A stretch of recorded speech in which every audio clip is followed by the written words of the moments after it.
The presenting sponsor of Moontower Soccer is FVF Law.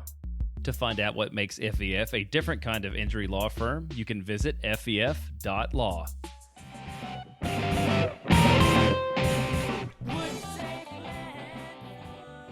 Hello, friends, and welcome to SWOONTOWER Soccer. I'm Mike Cragnola. And I'm Steph Cragnola. And this week we are back. We have been underground in a deep bunker, hiding from the world, watching the World Cup. Just like MLS has been. That's right. And they came back a week early with an announcement that they would be back. We came back week of with an announcement that we're back. Don't worry, everyone. We'll take it from here. And we won't do it alone. This episode is a opponent spotlight, and we have Noah Reif from Lobbing Scorchers here with us. Noah, say hello. I will also take it from here. We will be taking it from here together, Thank God. in hand. How are you all? Thanks for having me. Thanks for being here. I really think that this is a unique opportunity for some piggyback marketing for all of the independent media outlets in MLS clubs to be like, hey, actually, like, we'll take it from here. We'll take it from here. Because like we're doing the work. Here, that's where we'll take it from. Yeah. MLS. Yeah. Oh, Yeah, were can't you copy there it. in the midweek U.S. Open Cup match? I don't think so. That's I right. was. And I That's was, right. yeah. I was watching Denny Bouanga maybe use the bathroom on our field. Yeah, I was there. Were you? Yeah. So I'm glad you referenced that, because one of the things I think most for our listeners that we think of when we think of the Sounders is kind of history, right? Y'all have one of the longest running clubs in North American soccer. What is that like? That's a great question. I mean, Columbus Crew as well have been around forever. This is a Columbus Crew podcast, right? Just Oh, kidding. yeah. Three-chord joke. Am I getting food yet?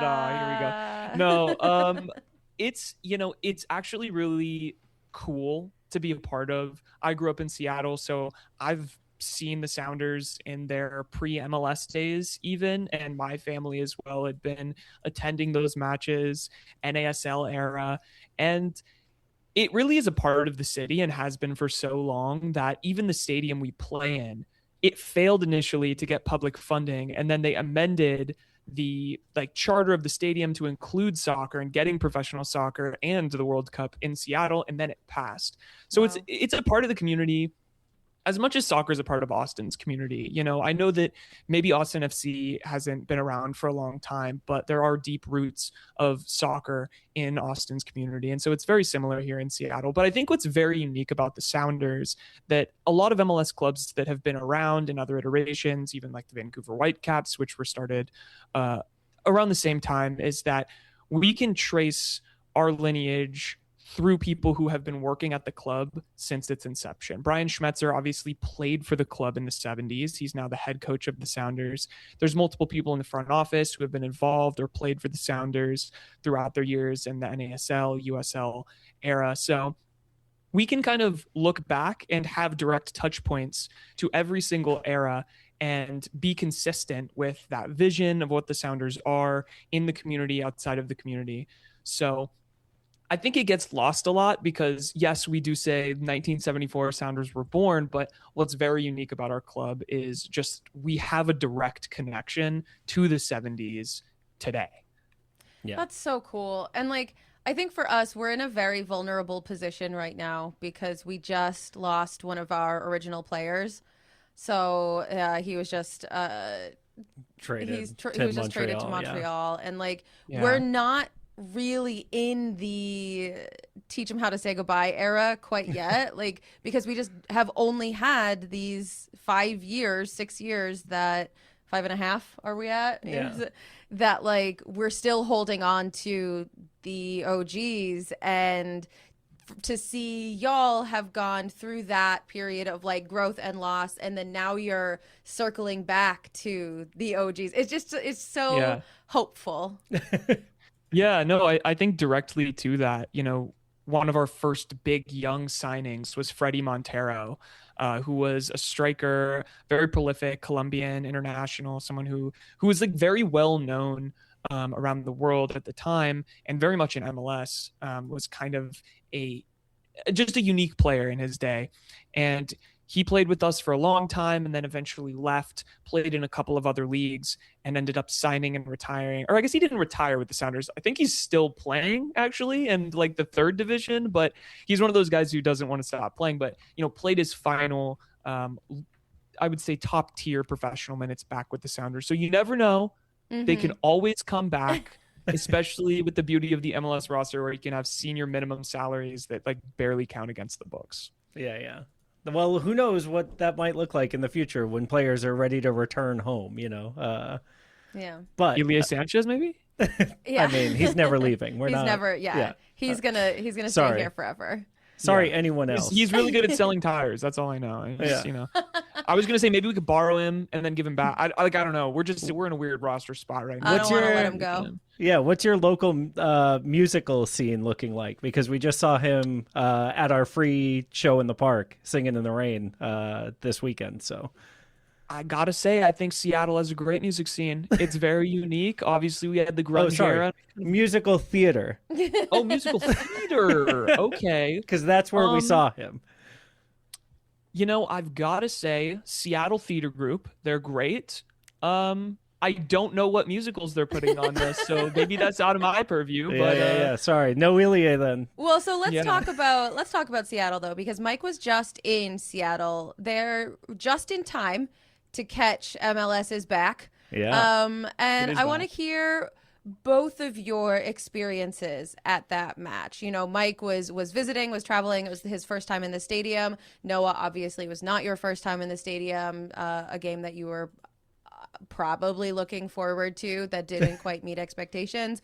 So stadium experience, Mike, I want to hear from you a little bit, just what it was like being in that environment, how you felt through the match, and then we'll hear the flip side from the diehard in a second. Yeah. So one of the things that I thought was coolest about this is that it was a $20 ticket that I was able to buy because Sounders were doing a get the fans back in the stadium thing. And so they sold a bunch of tickets at $20, and we found out 2 days beforehand where we would be sitting.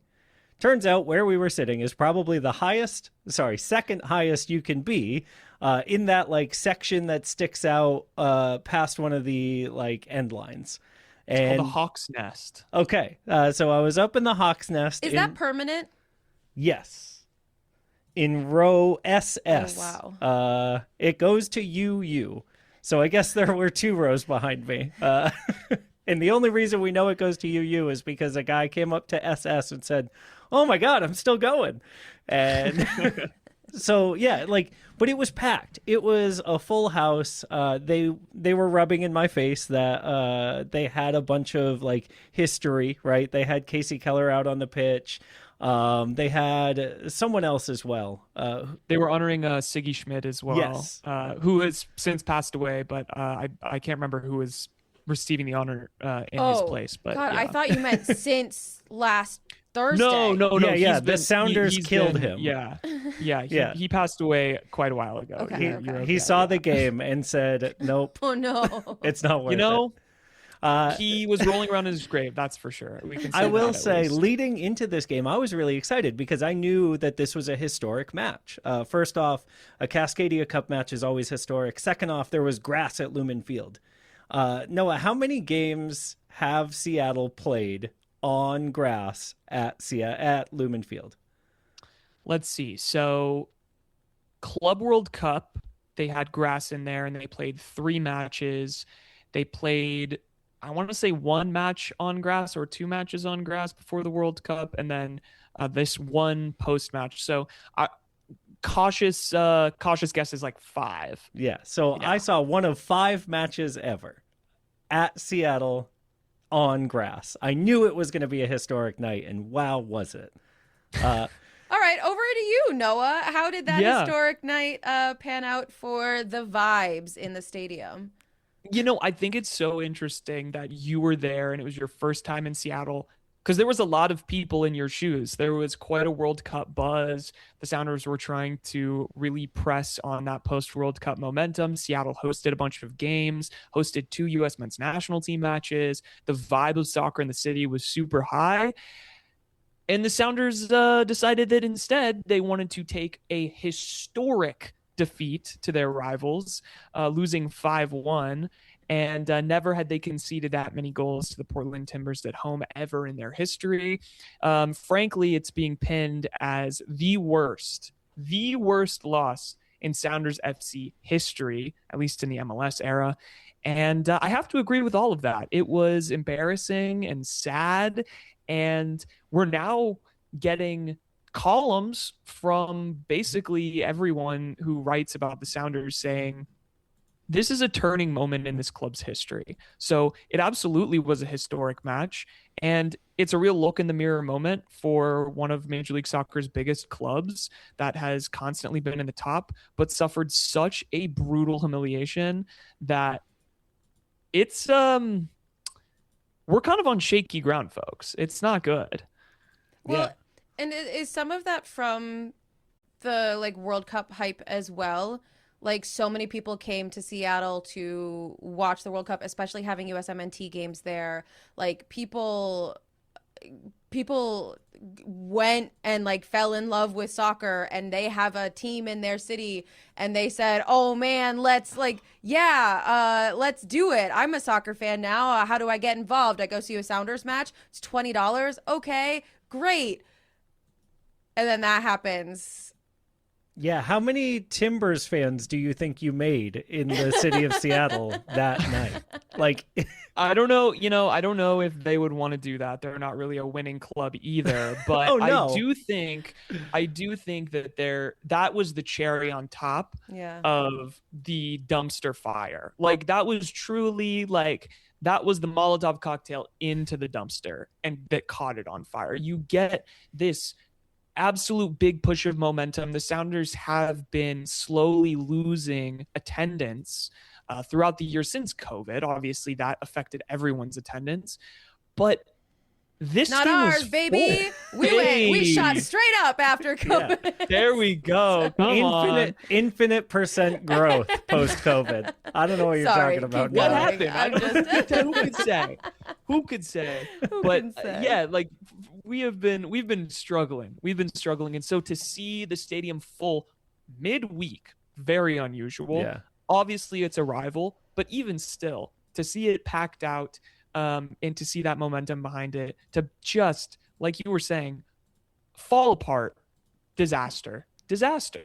I will say the Tifo game was strong on both sides. The pre-match march had fireworks, and I could hear it from blocks away. I was staying in Pioneer Square at the Citizen Yeah. M there, and I could hear it from my hotel. As soon as I opened the door, I could hear the march, and that's 4 or 5 blocks away. So like the vibe entering, phenomenal. And so like something that I think is really cool about having a club as long lasting as Sounders is like, even if the rest of this season goes the way that it has over the last 3 or 4 games, there's so much time ahead of that, right? And I think y'all are fortunate in that, like, that's true from experience, right? Yeah, Like- I think it's 50-50 though, right? When you have history and you have pedigree and you have something and a standard to hold your team to, these type of losses hurt a lot more than someone who can say, well, we're growing our identity. We're building our club. We are so young. This is just going to be a Tell flash that to in the some of pan. our supporters. Well, He is right now. Yeah. Yeah, right Are you now, listening? hear it out. There's going to always be growing pains. The Sounders, I think the best Sounders team ever didn't win MLS Cup. They couldn't do it. They won a Supporters Shield and they won an Open Cup, but they weren't able to actually get that, that star. So there's growing pains and all of that. But when you are successful, when you're successful at being the only MLS club to ever win CONCACAF Champions League in the modern iteration of the tournament, when you were basically the club of MLS 2.0, which is, that 2014-15 to like 2020 era, that's a lot. When you take a step back, it feels a lot harder than when your kind of growth, maybe it's slow, but it is progressive. Yeah. Kind of zooming in a little bit after talking about kind of the bigger picture of Sounders both this year and historically. This match for listeners today on Wednesday, y'all have a pretty lengthy injury list. It looks like we've got 6 players confirmed out and 2 questionable. Yeah, but how many of those injuries equal pubis? Well, I was getting there. We love John Bell. Okay. I'm a John Bell stan. I absolutely adore John Bell. And when he was traded to you guys, I was literally distraught. I was very distraught. We love he's John amazing. Bell here, so He's I hope he recovers from pubis. yes. Honestly, yes and no, right? Whatever he's doing to injure pubis, like, keep it up. John Bell is a Swoontower favorite because his fashion game is always on point. His Instagram, his art. Ooh, his brother's art. Yep. Like, we love what him a guy. so much. He's so cultured. There's a mural of him in Seattle. Yeah. Still. I saw it In Pioneer Square. Yeah. I made sure take to a swing picture? by. I love him.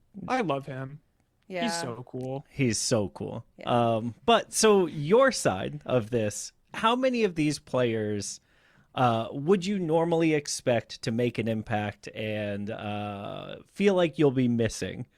Because that's the other thing I feel like about the Sounders is your depth is incredible. And so one of the things that we've always heard about the Brian Schmetzer-led teams is next man up. And you've got a lot of next men to come up this week. Yeah, I think that is true, and it's a team that's built on anyone can slot in at any time, and that goes directly to how the Sounders train, and they integrate their academy, their second team, and their first team all with the same training procedures. They mix and match. They bring in academy kids. They bring in the second team all the time, training at the same complex, same ideas. Everything's implemented very similarly. So that is true, that the next man up. But I mean, there's some big misses here. Christian Roldan is my number one. He is the heart and soul of this team. He plays in that central defensive role, and he's recently been playing alongside a young player, Snyder Brunel, who's also a kind of defensive midfielder, but more of like a progressive player. So he's getting that ball forward, moving.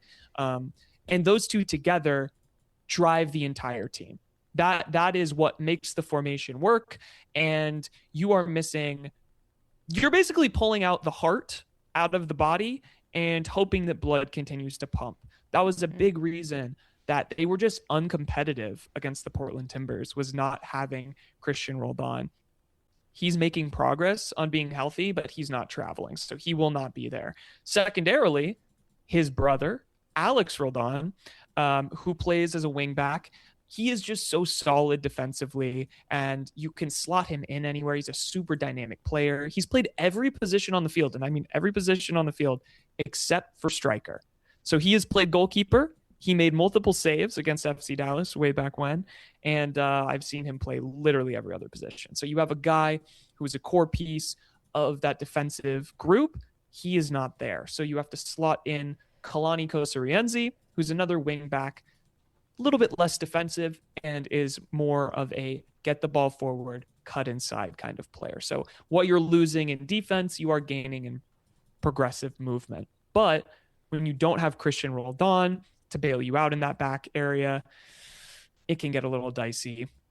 Additionally, the designated player that Seattle, some wish we hadn't signed, some wish that he would just be healthy, Pedro de la Vega. He is someone who literally had a goal nominated for a Puskás Award, the best goal in the entire world. When he is playing and when he is playing well, he is absolutely one of the best players in the league, but has been injured more time than he's been healthy. So he's recovering from an injury that he got at the end of last season, and he is absolutely a difference maker. And so losing all of those people, and additionally, I think Yamar, who is a center back, he will be traveling, but I don't know if he'll start or play. So he's another center back piece. Yeah, And he's then listed as questionable with a hamstring injury. So yeah, he should travel, and he is the type of person and player who absolutely does not care about pain. He just wants to play soccer. So you might see him out there. And then last but definitely not least, Jordan Morris. man, I love Jordan Morris. He is a staple in Seattle. He is a sweetheart. He is a great person, but has not really looked like himself this year. He picked up a quad injury in the last game after only having like 2 touches on the ball, which is tough. He will be out. So that leaves that striker position up to two guys, which is Osaze de Rosario, big, tall, strong, fast kind of guy, more of a finding some kind of space, needs to get played in on the attack. Not really a kind of creative, but not really.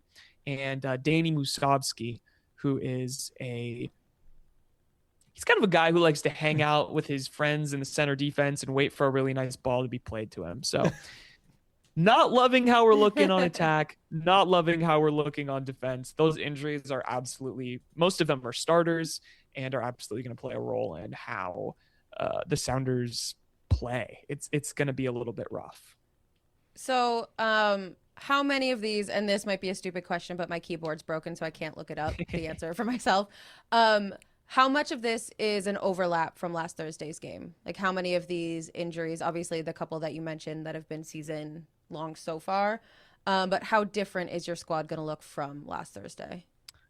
I think it'll look pretty similar. Actually, Okay. here's the truth about what the squad will look like. I haven't been at training, so I don't have a great insight on this week. But here's what I'm hoping. I'm just going to go with hope because I love hope. Yeah. One of the most famous Seattle versus Austin matches was when Seattle Sounders decided to roll out every single teenager on the roster. I know, our nemesis, our Achilles heels. Those darn teenagers. They are trouble. They're trouble. They're getting into trouble. They're spray painting. They're doing what they do. T rhymes with P for pool.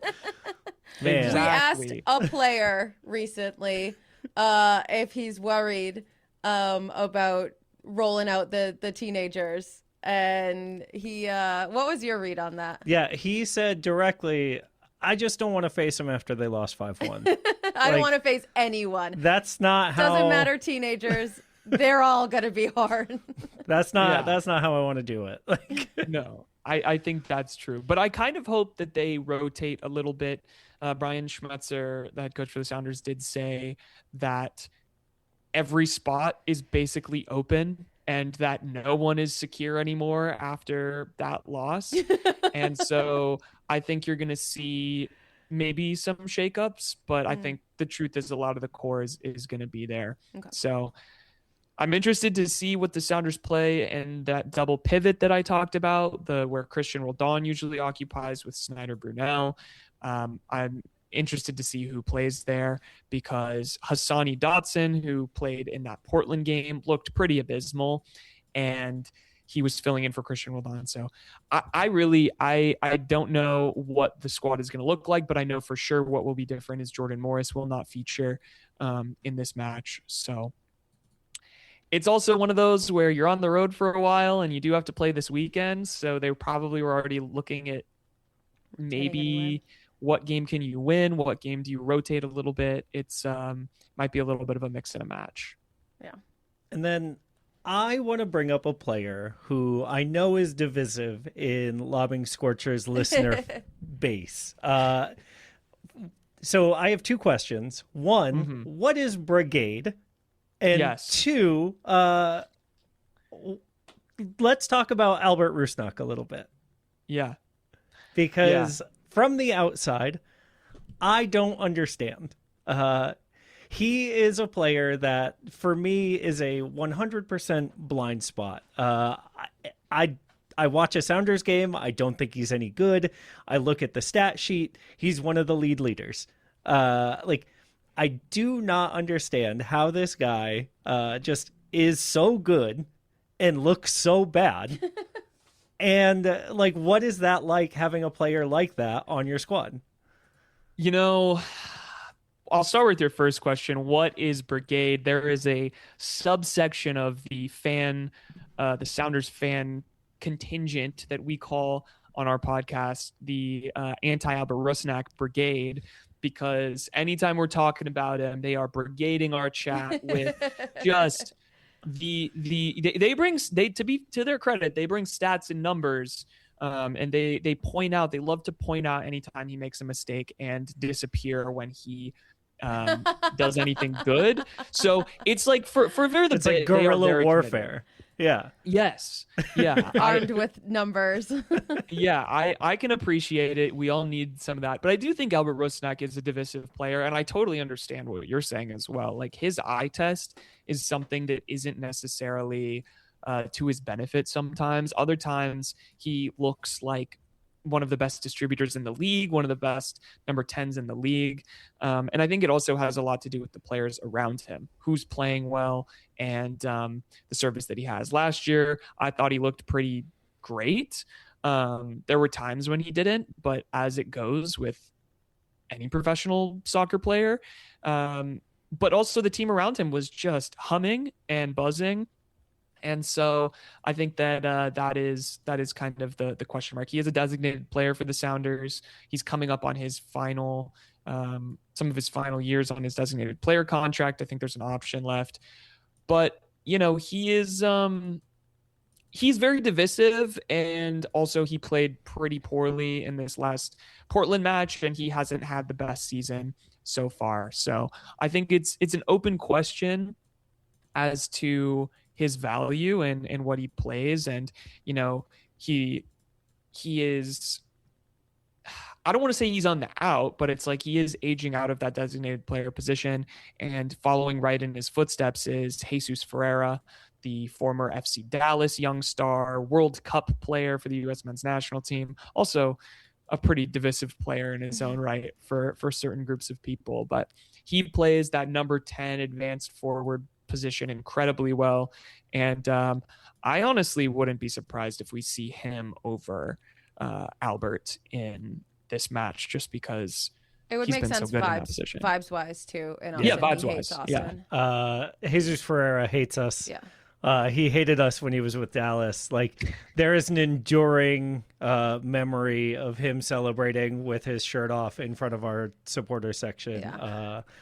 He has drawn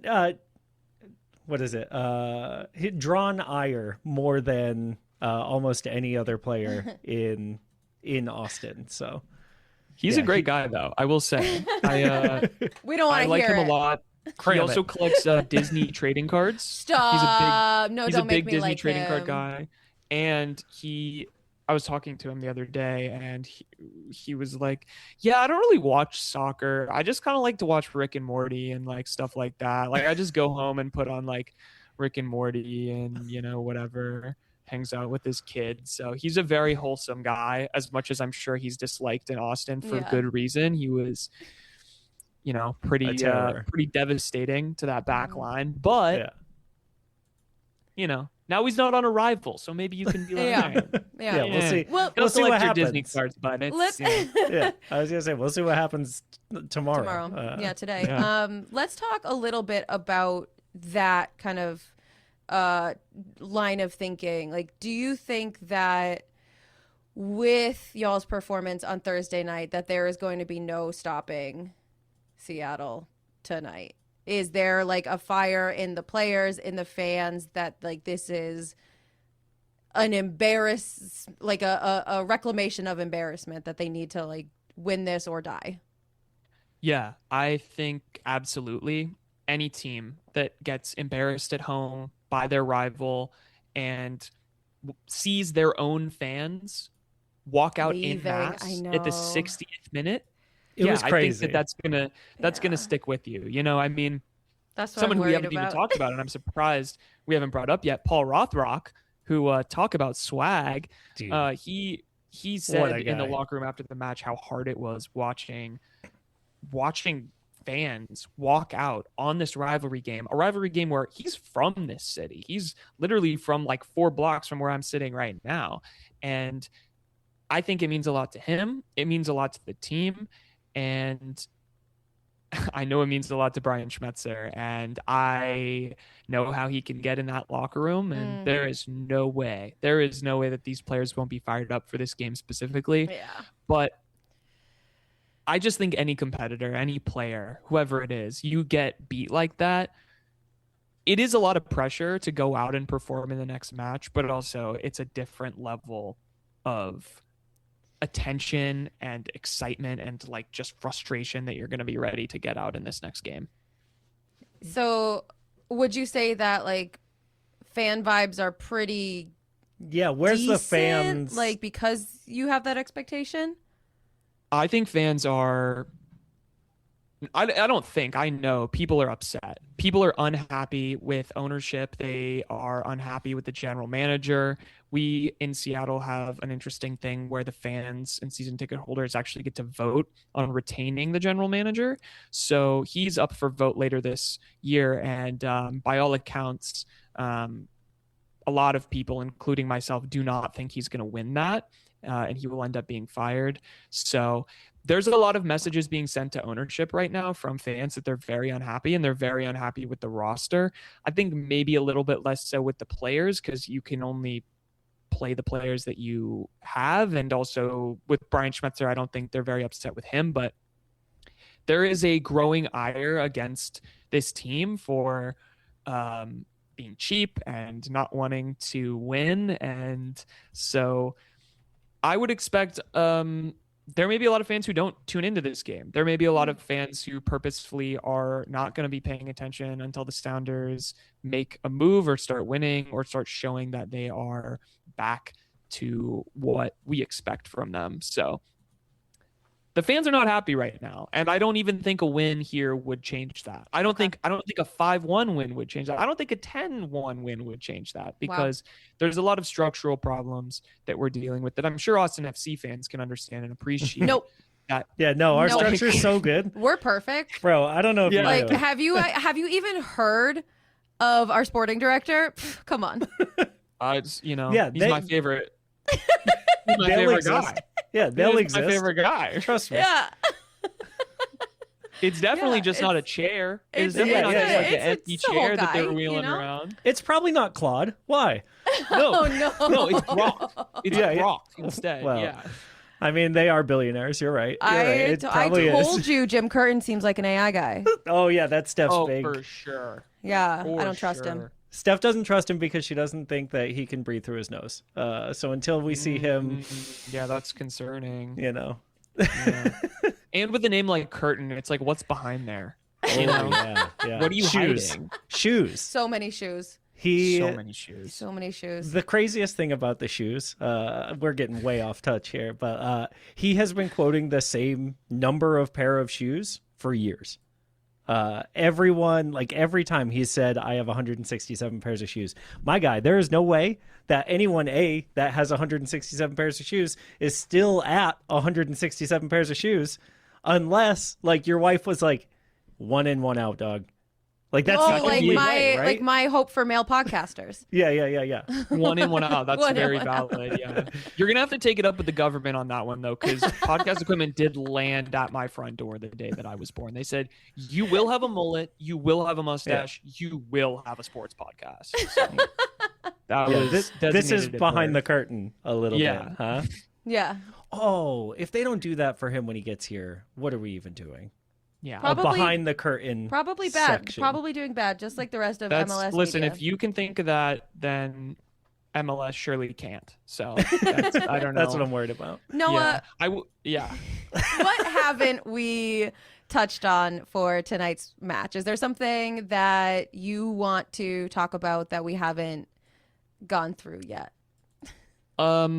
I just like Austin as a city. I don't know. I'm a big Austin fan. I We love was that. there not that long ago for a wedding, and I lived in Dallas for a while, so I have an appreciation for a Texas city that isn't so tragic. Yeah. Is that the right word? Yeah. That's a good It's one. a good one. Yeah. So yeah, that's what I got, and I think it is a very interesting point where the Sounders are at right now, and it's very abrupt. Like it's something that's been stewing, but truly the Sounders are kind of just at this like the bubble popped, and now they're trying to pick up the pieces. So I think it's interesting. Like, we're talking about this game in the context of an Austin fan and like what it means to an Austin fan, and what it means to a Sounders fan is like so vastly different and like unimportant in a way that like the structural issues are really outweighing how they play in this match. And yet I do think the team is going to come out there and want that revenge from that last game. So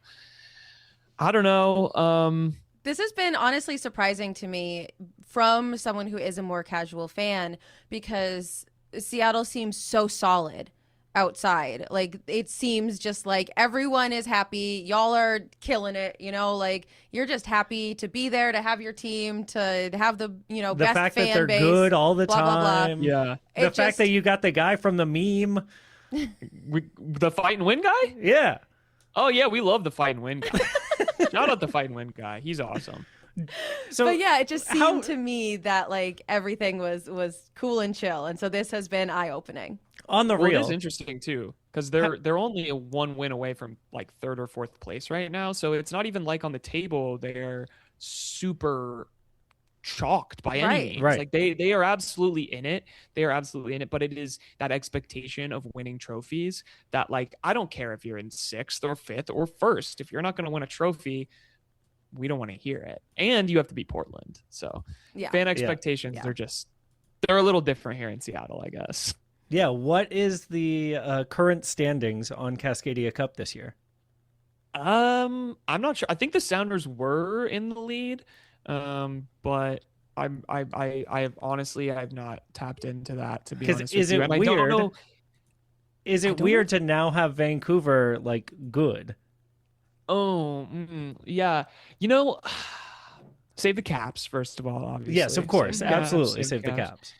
And they're the cousin you forget about until they show up to the family reunion. Like they're the one you're like, oh, Todd, how have you been? I've meant to text you, like, Merry Christmas, you know. Hey, whatever. are you still seeing that girl? Yeah, exactly. What was her name? Yeah, is that Jeanette still around? No? Oh, I'm sorry for that. Or not. So, or not. Yeah, it was. I didn't really like her, but it's cool. That's always how the Caps have been. It's like, we're historically rivals, but it's always like, yeah, no, if you're doing well, like, cool, man, nice. I don't really care. Like, Portland is our rival. Yeah. The Whitecaps, it's fun to beat up on them. Since they've been good, like, I think it's hard for me because I'm just a fan of the league in general, and so the only team I really don't root for is Portland. Like, I can appreciate when they have good players and the individual players, but I can't root for them. The Caps, I have no problem rooting for them. In fact, I was rooting for them on their CONCACAF Champions League run last year, and I like Thomas Muller a lot. I love Sebastian Berhalter. Same. Kubas is great. Like, they have such a really just awesome roster. AZ Jackson is an interesting young player as well. Sorry, I'm just spamming names out here. Yeah, naming dudes. I get it. I think maybe this will make Whitecaps fans unhappy, but it's like, I just don't. Nice job, guys. Good job. I think I worry that that's how Dallas and Houston feel about Austin. I think Houston wishes they could feel that way about us, but we beat them so often. Well, they got their dude wipes now. They got their dude wipes. You know what? I think it's brilliant. I think it's hilarious. Put the dude wipes on the butt. Put it on the butt. Yeah, Put it if on you're their gonna butt. have a Everyone's dude wipe looking sponsorship, like, come on. You may as well. I'm looking at butts. I'm not looking at their chests.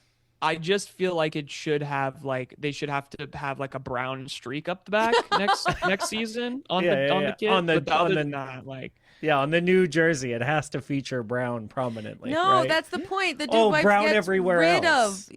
Yeah, it would have to be an anti. Like a streak of clean. Yeah. Okay, up the front. Here we go. Vertical stripe.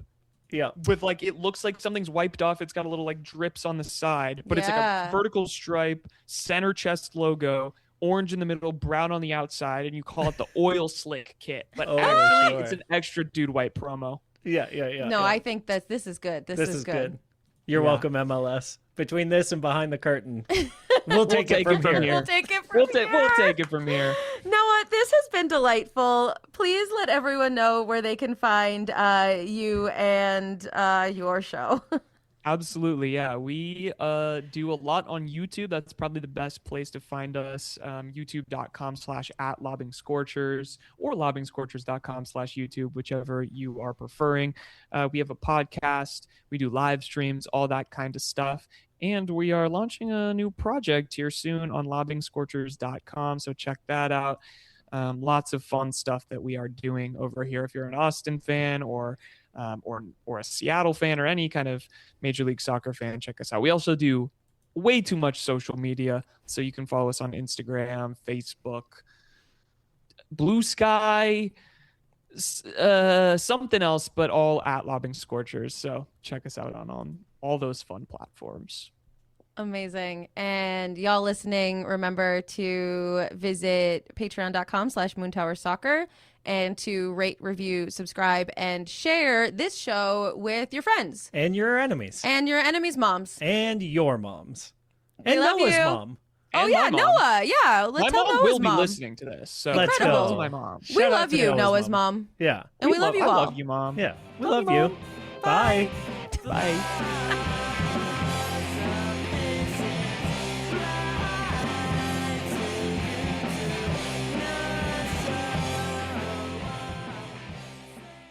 I will marry Chewy's. Yeah. Because they love Chewy Boom Boom sauce.